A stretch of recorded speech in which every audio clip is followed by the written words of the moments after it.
British citizens want to become French.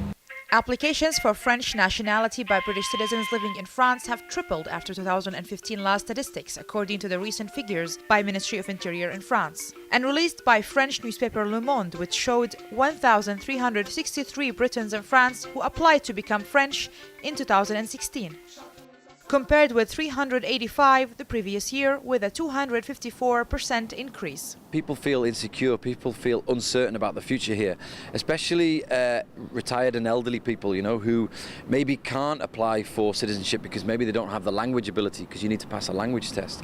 But I think younger people, they just want to cover, younger Brits, they want to cover all their kind of corners, which if they have a possibility of gaining French citizenship, then they're going to go for it. Two friends of mine who've been here 10 years, they're kind of classic, they can apply for it, they've got the language ability, they've got stable jobs here, and they just don't want anything to kind of threaten that. The most extreme measure they can take is to apply for host country nationality.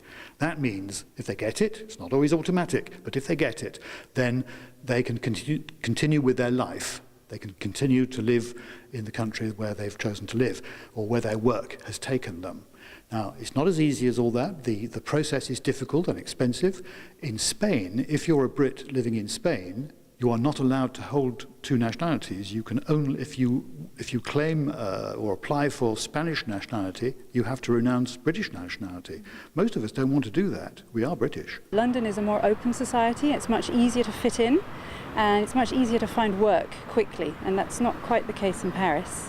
As far as Brexit in France, well, apart from French people asking you, so how's Brexit, there's no real difference that you can see.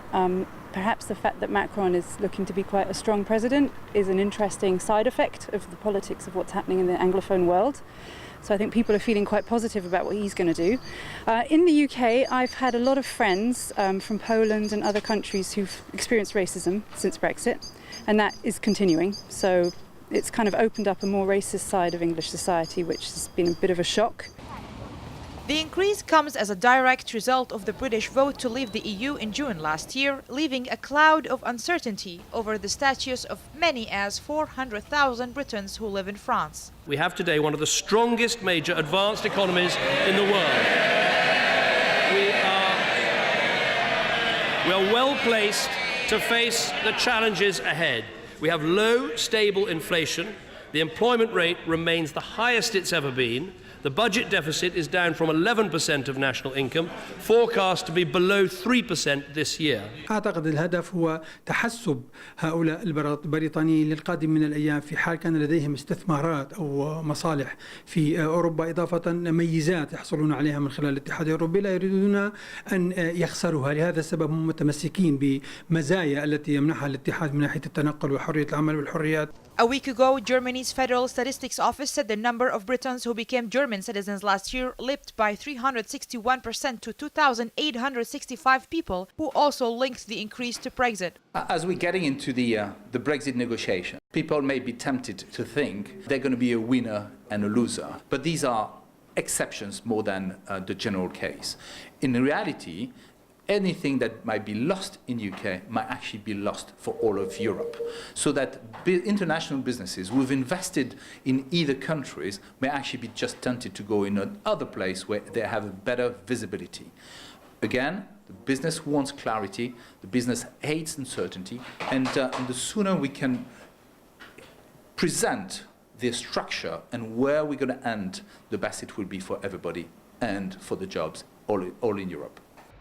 Citizens of countries which belong to the EU have the automatic right to live and work in other EU countries, which explains why the number of people who were actually granted French nationality in 2016 rose less sharply from 320 to 439. My situation would be all right. I've worked in France for a long time, so I'm in the French social security system, and I don't think they would try and throw me out. But as of today, I have no legal right to reside here, beyond the 30th of March 2019. I think that I feel a little bit afraid. I feel disappointed and I feel angry with what's happened. I feel for my friends, my French friends who are in London, and I feel, for my community here. I've got British friends here in Paris who have started their citizenship papers because they're also very worried about the future. So I feel that I don't understand my country anymore, and that there's a part of the population that I'm very, very different from, who voted to leave Europe. So I think it's kind of a feeling of sadness that I feel the most. The study noted that the French figures was relatively low compared with the total number of Britons living in France, which is estimated between 150,000 and 400,000. Nevertheless, it reflects the worries of British people outside of the UK. This is Farah Al-Hashim reporting for KTV2 News, Paris.